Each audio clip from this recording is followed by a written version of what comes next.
వార్తల ముందుగా హెడ్లైన్స్.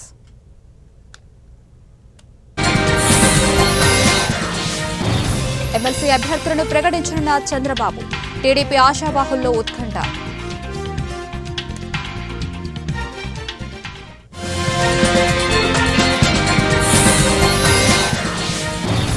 భారత్కు యుద్ధ ముప్పు పాక్ చైనా, కుమ్మక్కయ్యన్న ఇండియన్ ఆర్మీ చీఫ్.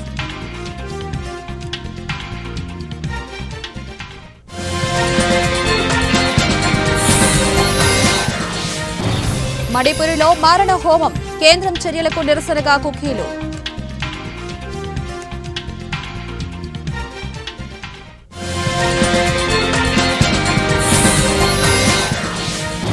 నేడు Champions Trophy final, Kohli doubt.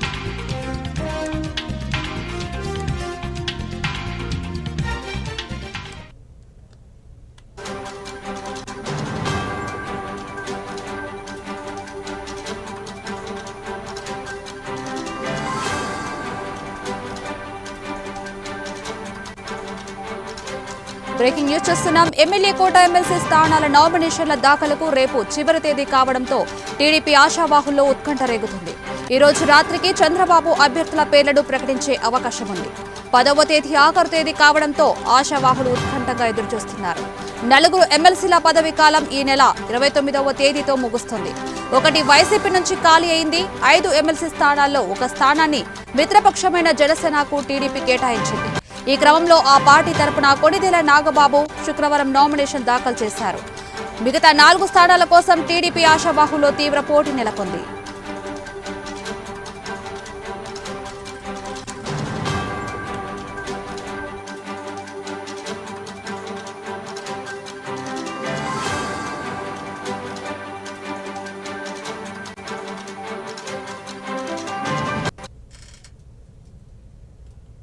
ఇందుకు సంబంధించిన మరింత సమాచారం మా ప్రతినిధి టీవీరావు అందిస్తారు. టీవీరావు, చెప్పండి, ఎమ్మెల్సీ అభ్యర్థులను చంద్రబాబు ఈ రోజు ప్రకటించబోతున్నారు. దీనిపై సమాచారం ఏమిటో చెప్పండి. లావణ్య, చంద్రబాబు నాయుడు తన ప్రభుత్వం వచ్చిన తర్వాత భారీగా ఎమ్మెల్సీల భర్తీకి పూనుకుంటున్నారు.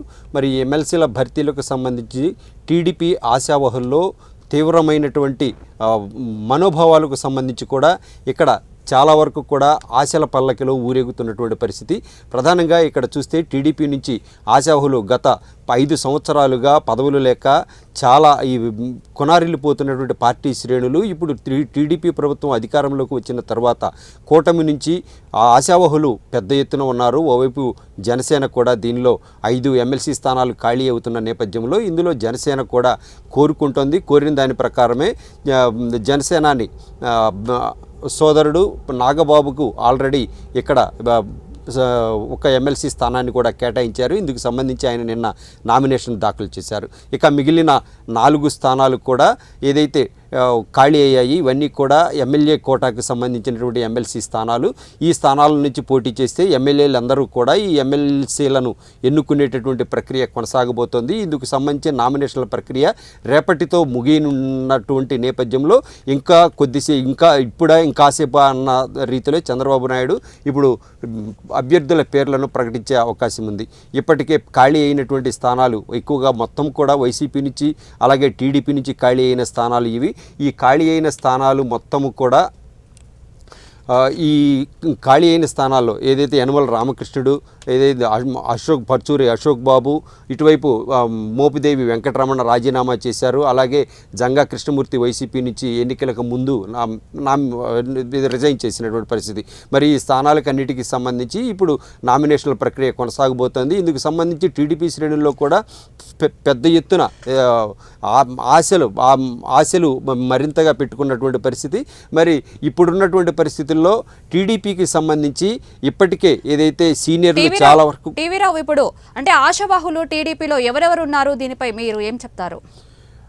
లావణ్య, ఇప్పుడు ఉన్న పరిస్థితుల్లో టీడీపీకి సంబంధించి గత 5 సంవత్సరాలుగా టీడీపీకి సేవలు చేసి ఏదైతే కూటమి కట్టిన నేపథ్యంలో తెలుగుదేశం, జనసేన, బీజేపీ ఈ 3 పార్టీలు కూటమి కట్టిన నేపథ్యంలో ఏదైతే ఎమ్మెల్యే స్థానాలను కూడా త్యాగాలు చేయాల్సినటువంటి పరిస్థితి ఏర్పడింది. కొన్ని చోట్ల అయితే కనుక సీనియర్లను సైతమే తీసి పక్కన పెట్టాల్సినటువంటి పరిస్థితి దాపురించింది. అంతేకాకుండా బలమైనటువంటి వైసీపీని ఢీకొనాలి అంటే కనుక కొన్ని రాజీ లేనటువంటి యాక్టివిటీస్కి పూనుకోవాల్సి వచ్చింది. ఇందులో కొంతమంది టీడీపీ సీనియర్లు కూడా త్యాగాలు చేశారు. పార్టీ నేపథ్యం అలాగే పార్టీ పునర్వైభవానికి దోహదపడాలనేటటువంటి నేపథ్యంలో చాలామంది సీనియర్లు ఆ జాబితాలో తీసుకుంటే కనుక పిఠాపురం నుంచి తన సీటును త్యాగం చేశారు జనసేనాని పవన్ కళ్యాణ్ కోసం వర్మ. ఇటువైపు ఇక్కడ చూస్తే దేవినేని ఉమా వచ్చేసి వసంత కృష్ణప్రసాద్కు వైసీపీ నుంచి వచ్చారు. మరి ఆయన కోసం సీటు త్యాగం చేయాల్సి వచ్చింది. మరి ఈ విధంగా చూస్తే ఎమ్మెల్యేలు కూడా చాలా వరకు సీట్లను త్యాగం చేశారు. వారంతా కూడా ఎమ్మెల్సీ స్థానాలు అందిపుచ్చుకొని తద్వారా మంత్రివర్గంలో కూడా తమ స్థానాన్ని ఖరారు చేసుకోవాలనే ఆశతోటి ఉన్నటువంటి పరిస్థితి. మరి ఈ నేపథ్యంలో అంతా కూడా దేవినేని ఉమా పార్టీలో టాప్ 5లో ఉన్నటువంటి నేతల్లో ఒకరుగా ఉన్నారు. ఇటువైపు మరోవైపు చూస్తే తన ఎమ్మెల్సీ స్థానం ఖాళీ అయిపోయినటువంటి యనుమల రామకృష్ణుడు ఏదైతే పార్టీ పుట్టిన ఆవిర్భావం నుంచి కూడా పార్టీతో ఉన్నటువంటి వ్యక్తి, అలాగే పార్టీలో అనేకమైనటువంటి అగ్రస్థానాల్లో వెలుగొందినటువంటి ఆయన. మరి అంతేకాకుండా పార్టీకి అజరామరం కృషి చేసినటువంటి వ్యక్తిగా ఆయనకి పేరుంది. మరి ఆయన చంద్రబాబు నాయుడుకు మంచి స్నేహితుడు, అంతేకాకుండా తను అనుచరుడు అంటే కాంటెంపరీ క్యాండిడేట్ కూడా. మరి ఇటువంటి నేపథ్యంలో ఆయనకు కూడా పెద్ద ఎత్తున ఇక్కడ స్థానాలు కల్పించేటటువంటి అవకాశం ఉంది. మరి ఈ నేపథ్యాన్ని మనం పూర్తిగా చూసుకున్నట్టయితే పార్టీ నేపథ్యం అలా ఉంచితే ఇప్పుడున్నటువంటి పరిస్థితుల్లో ఈ ఓవైపు అందరికీ కూడా ఒకే కమ్యూనిటీ ఏంటంటే ప్రధానంగా సామాజిక వర్గాల వారీగా కూడా ఇక్కడ న్యాయం చేయాల్సినటువంటి అవసరం ఉంది. మరి ఈ సీట్ల ఎంపిక, ఎమ్మెల్సీ స్థానాల ఎంపిక విషయంలో చంద్రబాబు నాయుడుకు కత్తి మీద సాము లాంటి వ్యవహారంగా ఇక్కడ మనం ప్రధానంగా చెప్పుకోవాల్సి వస్తుంది. ఏదైతే ఇప్పుడు మైనారిటీ వర్గాలకు ఒక సీటు కేటాయించాలి, ఎస్సీ కోటాల నుంచి సీటు కేటాయించాలి. ఇప్పటికే ఎస్సీ కోటా నుంచి పీతల సుజాత రంగంలో ఉన్నారు. మరి మరోవైపు చూస్తే ఇంకోవైపు మైనారిటీల నుంచి కూడా ఒక 4-5 అబ్దుల్ నజీర్ లాంటి వ్యక్తులు, కొంతమంది క్యాండిడేట్లు పార్టీకి సుచిరకాలంగా పనిచేసినటువంటి నేతలు చాలామంది ఉన్నారు. వీరందరినీ కూడా సముదాయించుకోవాల్సి వస్తుంది. అంతేకాకుండా బుద్దా వెంకన్న విజయవాడ నుంచి ఆయన కూడా ఎమ్మెల్సీ స్థానం ఖాళీ అవుతోంది. మరి ఈ నెల 29వ తేదీకు ఈ 5 ఎమ్మెల్సీ స్థానాలు ఖాళీ అయిపోతున్నటువంటి నేపథ్యంలో రామారావు కూడా ఒక ఎమ్మెల్సీ స్థానం ఖాళీ కాబోతుంది. మరి ఈ ఖాళీ అయిపోయినటువంటి స్థానాలన్నింటినీ కూడా భర్తీ చేసేందుకు ఎన్నికల కమిషన్ నోటిఫికేషన్ జారీ చేసింది. ఈ జారీ చేసే నేపథ్యంలో రేపటితో నామినేషన్ల ప్రక్రియ ముగినుండగా ఈ రాత్రికి దాదాపుగా ఈ రాత్రికే చంద్రబాబు నాయుడు ఈ ఎమ్మెల్సీ స్థానాలకు సంబంధించి ఎమ్మెల్సీ అభ్యర్థుల పేర్లను ఖరారు చేసే అవకాశం ఉంది. మరి మొత్తం మీద చూస్తే ఆ నలుగురు ఇప్పటికే 5 ఎమ్మెల్సీ స్థానాలకు గాను ఒక ఎమ్మెల్సీ స్థానం జనసేన వైపు నుంచి నాగబాబు నామినేషన్ వేశారు. మరి ఈ మిగిలినటువంటి 4 స్థానాలకు సంబంధించి ఎవరు అభ్యర్థులుగా చంద్రబాబు నాయుడు అధినేత ప్రకటిస్తారు అనేటటువంటి నేపథ్యాన్ని అందరూ కూడా ఆశతో ఎదురు చూస్తున్నటువంటి ఉత్కంఠ పరిస్థితులు అయితే నెలకొన్నట్టుగా మనం చెప్పుకోవచ్చు. Lavanya. Right, thank you TV రావు.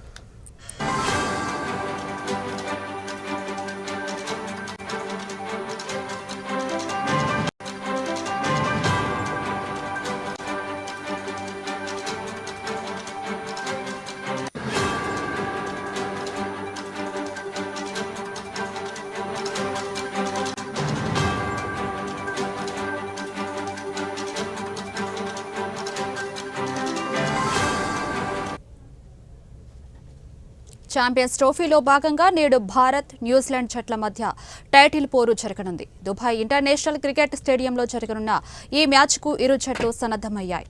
గత 2 మ్యాచ్ల్లో భారత జట్టు ఎలాంటి మార్పులు లేకుండానే బరిలోకి దిగింది. బలమైన కివీస్ను ఎదుర్కొనేందుకు ఈ మ్యాచ్లోనూ అదే జట్టుతో బరిలోకి దిగాలని భావిస్తున్నట్లు తెలుస్తోంది.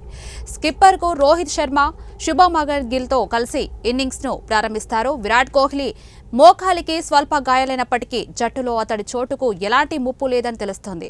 అయితే ప్రస్తుత పరిస్థితుల్లో ఏమీ చెప్పలేమని, ఏదైనా జరగొచ్చని క్రీడా పండితుల అభిప్రాయం.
పాక్ చైనా కుమ్మక్కయ్యని ఇండియన్ ఆర్మీ చీఫ్ ద్వివేది సంచలన వ్యాఖ్యలు చేశారు.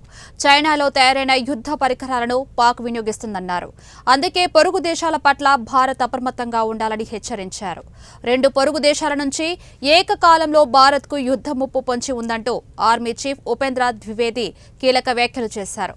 ఒక జాతీయ మీడియా సంస్థ నిర్వహించిన కార్యక్రమంలో ఆయన సైనిక సన్నద్ధత, సరిహద్దుల వెంబడి పరిస్థితిలో బంగ్లాదేశ్ అంశం తదితర అంశాలపై అడిగిన ప్రశ్నలకు సమాధానమిచ్చారు. ఉగ్రవాదానికి కేంద్ర బంధువైన పాక్ మన పొరుగున ఉన్న ఏ దేశంతోనైనా సన్నిహిత సంబంధాలు పెట్టుకోవడం ఆందోళనకరమని అన్నారు. ఇప్పటికైతే భారత్, బంగ్లాదేశ్ల మధ్య సైనిక బంధం బలంగానే ఉందని ఆయన పేర్కొన్నారు.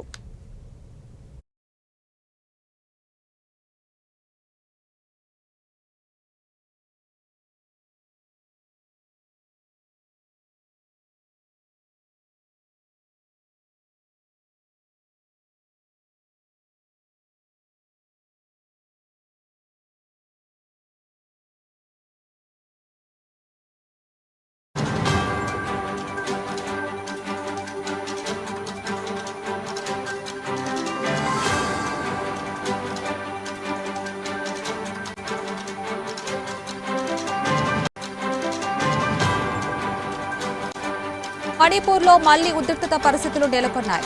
తమకు ప్రతీక పరిపాలన కల్పించే వరకు స్వేచ్ఛగా తిరిగేలా అనుమతించవద్దంటున్న కుకీలు కాంగ్ బోక్సీ జిల్లాలో పెద్ద ఎత్తున నిరసనకు దిగారు. దీంతో ఇక్కడ హింసాత్మక ఘటనలు చోటు చేసుకున్నాయి. కుకీ తెగ నిరసనకారులు, భద్రతా బలగాల మధ్య ఘర్షణ చోటు చేసుకుంది. కేంద్ర హోంమంత్రి అమిత్ షా ఆదేశాల మేరకు రాష్ట్రంలో స్వేచ్ఛగా తిరిగేందుకు అనుమతిచ్చారు. అయితే తమకు ప్రత్యేక పరిపాలన కల్పించే డిమాండ్ నెరవేరే వరకు స్వేచ్ఛగా తిరిగేందుకు అనుమతించవద్దంటున్న కుకీలు కాంగ్ పోక్పీ జిల్లాలో పెద్ద ఎత్తున నిరసనకు దిగారు. ఈ సందర్భంగా నిరసనకారులు, భద్రతా బలగాలకు మధ్య జరిగిన ఘర్షణలో ఒకరు మరణించగా 40 మందికి పైగా గాయపడ్డారు. కుకీల ప్రాబల్యమున్న చాలా ప్రాంతాల్లో ఘర్షణలు చోటు చేసుకున్నాయి. నిరసనకారులు వాహనాలపై రాళ్లు రువ్వడమే కాకుండా రోడ్లను తవ్వారు. ఇదిలా ఉండగా రాష్ట్రంలో దాదాపు 114 ఆయుధాలు, ఐఈడీలు, గ్రెనేడ్లు, ముందుకుండు సామగ్రిని భద్రతా బలగాలు సీజ్ చేశాయి.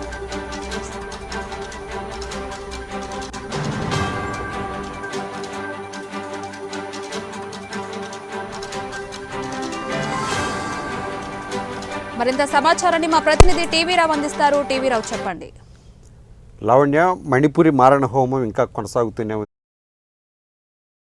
గత సంవత్సర కాలంగా అక్కడ కొనసాగుతున్నటువంటి మారణ హోమం అగ్నిజ్వాలలు రాచేసుకొని వందలాది మంది కూడా మృత్యువాత పడ్డారు. ఇటు పౌర సమాజంతో పాటుగా ఇటువైపు సైనికులు కూడా పెద్ద ఎత్తున మరణించినటువంటి పరిస్థితి.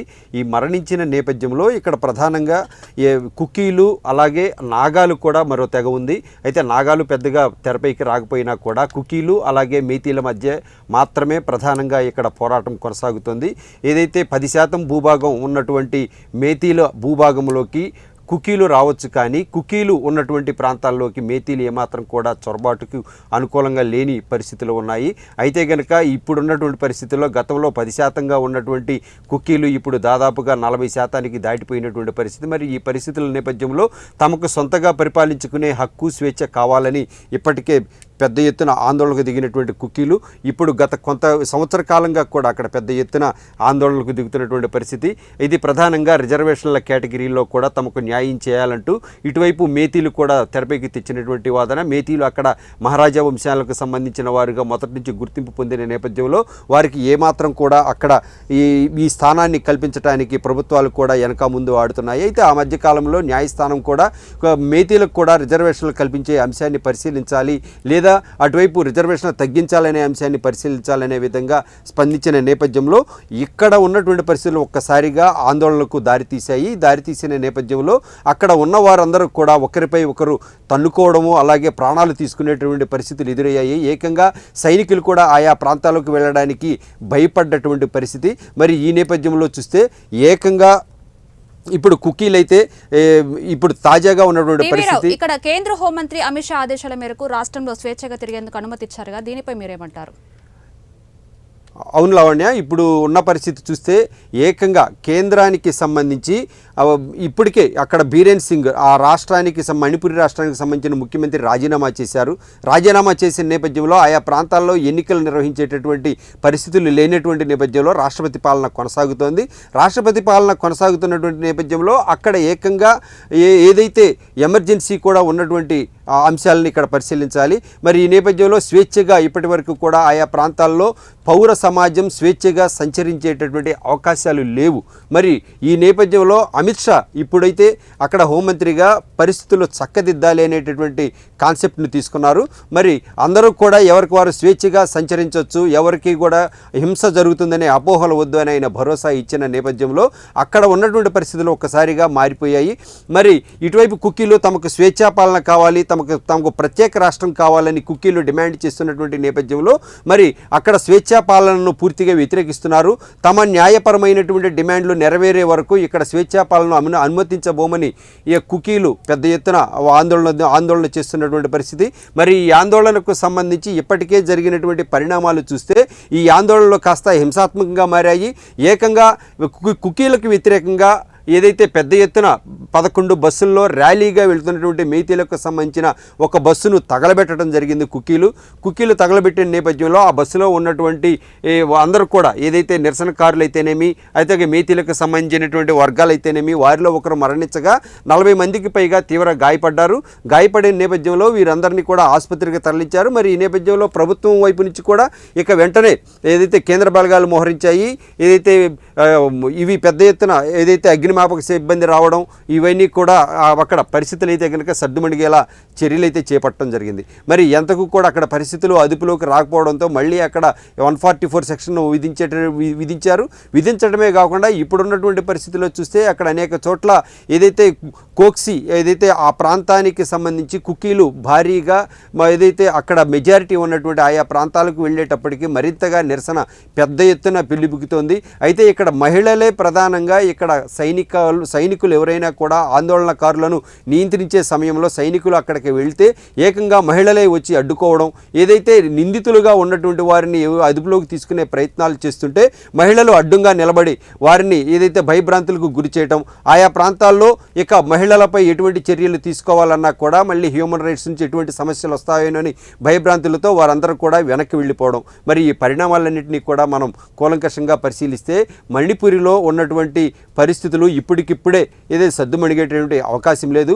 హోంమంత్రి అమిత్ షా అయితే ఆశించింది సబబే అయినా అక్కడ ఉన్నటువంటి ప్రజలకు స్వేచ్ఛా వాతావరణం కల్పించాలనేటటువంటి పరిస్థితులు ఉన్నా అని ఆయన తలచినా కూడా పరిస్థితుల్లో ఇప్పటికిప్పుడైతే కనుక మార్పులు వచ్చేటటువంటి పరిస్థితి లేదు లావణ్య. టీవీలో అంటే కుకీల ప్రాబల్యం ఉన్న చాలా ప్రాంతాల్లో కూడా ఘర్షణలు చోటు చేసుకున్నాయి కదా, అంటే వాళ్ళ డిమాండ్లు ఏమన్నా ఉన్నాయంటారా? మరి వాళ్ళ డిమాండ్లు ప్రత్యేకంగా చూస్తే మెయితీలకు సంబంధించి వాళ్ళ ప్రాంతాల్లో ఈ పెద్ద ఎత్తున ఏదైతే అక్కడికి రావాల్సినటువంటి మెయితీలు ఉండేటటువంటిదంతా కూడా అటవీ ప్రాంతం. ఆ అటవీ ప్రాంతంలో ఏదైతే సువిశాలంగా ఉంటుంది, చాలా ఖాళీ ప్రాంతం ఉంటుంది. అయితే దాదాపుగా 85% ప్రాంతం మణిపురిలో ఉన్నటువంటి ప్రాంతం మొత్తం కూడా మెయితీలకు ఏదైతే కుకీలకు సంబంధించింది. కుకీలు 15% భూభాగం ఉన్నటువంటి మెయితీల ప్రాంతంలో ఇళ్లు కట్టుకోవచ్చు. అలాగే వారికి అందరికీ కూడా అనేకమైన సదుపాయాలు, వ్యాపారాలు, లావాదేవీలన్నీ కూడా ఈ 15% ఏదైతే మహారాజ వంశీయులు అంటే మెయితీలు ఉన్నటువంటి ప్రాంతంలో వీరందరూ రావచ్చు. కానీ వీరు మాత్రం ఏదైతే మెయితీలు మాత్రం ఏదైతే అంటే గిరిజన ప్రాంతాలు, ఆ గిరిజన ప్రాంతాలు ఏదైతే కుకీలకు సంబంధించిన వారందరూ కూడా గిరిజన ప్రాంతాలుగా గుర్తింపు. మరి ఆయా ప్రాంతాల్లో ఇళ్లు కట్టుకోవాలన్నా, వ్యాపారాలు చేసుకోవాలన్నా కూడా వీరికి ప్రభుత్వం నుంచి ప్రత్యేక అనుమతులు కావాలి. అంతేకాకుండా అక్కడ గ్రామ సభలు నిర్వహించాల్సినటువంటి పరిస్థితి కూడా ఉంటుంది. మరి ఈ గ్రామ సభలు నిర్వహించాలి అంటే కనుక అక్కడ ఏకంగా ఆ గ్రామాల్లో ప్రాబల్యం ఉన్నటువంటి వారందరూ కూడా ఏమాత్రం కూడా మెయితీలను ఆయా ప్రాంతాల్లో అనుమతించేటువంటి అవకాశం లేదు.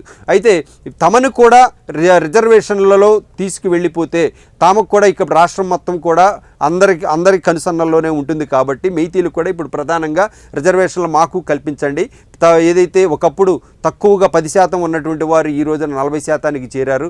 అయితే తాము మాత్రం మంది పెరుగుతున్నా కూడా మంది నివసించడానికి జనసాంద్రత పెరిగినా కూడా జనాభా ఉండటానికి విస్తీర్ణం మాత్రం పెరగలేదు. కాబట్టి తమకు న్యాయపరమైన కోరికలు అందించాలి, న్యాయపరమైన కోరికలు నెరవేర్చాలి అనేటటువంటిది వీరు కోరుకుంటున్నట్టయితే తాము ఎక్కువగా ఉన్నాము కాబట్టి తమ ప్రాంత ప్రాబల్యం కూడా ఎక్కువే ఉంది కాబట్టి అని కుకీలు తమకు స్వేచ్ఛాపాలన కావాలి, తమకు సొంత పరిపాలన కావాలి, తమకు ప్రత్యేక రాష్ట్రం కావాలని ఓవైపు డిమాండ్ చేస్తున్నారు. వీరికి నాగాలు కూడా సపోర్ట్ చేస్తున్నారు. అంతేకాకుండా ఇదే అదనుగా చాలామంది సామాజిక వ్యతిరేక సంఘ విద్రోహ శక్తులు కూడా ఇందులో చొరబాటుకు గురయ్యారనేటటువంటిది కేంద్రం వద్ద ఉన్నటువంటి సమాచారం. మరి ఈ నేపథ్యంలో ప్రస్తుతం కేంద్రం దీనిపై కూడా ఏదైతే గాలింపు చర్యలు చేపడుతోంది, హింసకు దారితీసినటువంటి పరిణామాలపై ఆరా తీస్తోంది. మొత్తం మీద చూస్తే ఇప్పటివరకు జరిగినటువంటి ఘర్షణలకు మూలం ఏంటా అనే దానిపై కూడా ప్రధానంగా విశ్లేషిస్తే ఇక్కడ కేవలం ఒకటి మాత్రమే వినిపిస్తోంది. రిజర్వేషన్ల విధానమే ఇక్కడ ప్రధాన ఘర్షణలకు ఏదైతే మొత్తం ఈ ఘర్షణలకు మూలం ఈ రిజర్వేషన్లు.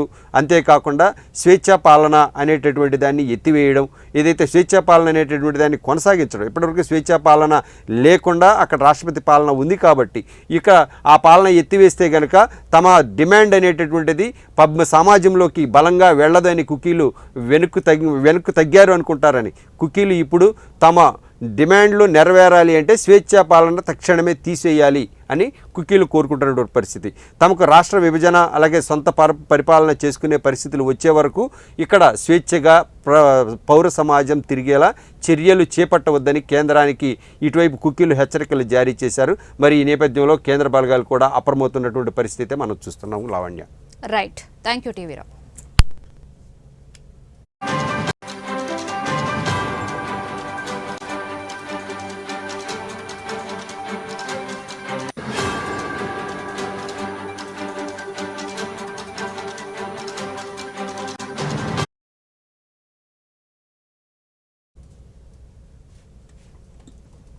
ఇవి ఇప్పటివరకున్న బులెటిన్ అప్డేట్స్. చూస్తూనే ఉండండి వట్టి videos. Keep watching now. Signing off Lavanya. ప్రతిక్షణం ప్రజల పక్షం.